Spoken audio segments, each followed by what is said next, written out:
corporate that's got a blue collar workforce or a frontline workforce that is manually working every day. They're not digitally engaged. Very different if you contrast it to a typical office worker who's very digitally engaged.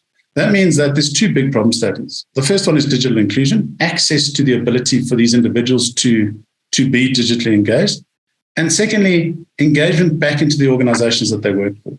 I think it's good to just go and draw that through, because that has got nothing to do with banking, right? This has got nothing to do with finance. It's got nothing. It's not even a problem that you necessarily are facing in the same sort of way within a banking environment. We're talking about blue collar workers out on site, difficult conditions, and looking for ways for them to feel more engaged with the entity, the company that they're part of, with each other as a community, ways to feel that they're being given the information that they need to fulfill whatever it is that they're actually doing. These are fundamentally different problems than banks normally step in to try to go and solve.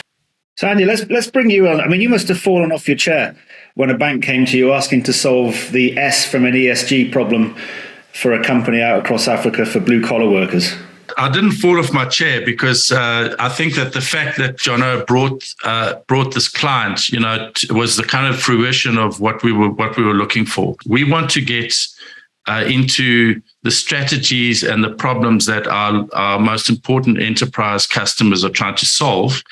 In that spirit of trying to solve them rather than throwing various technologies at them. And the reality is that in order to do that, you need to move out of the kind of the CIO stable basically onto the business agenda. So the story from our side is that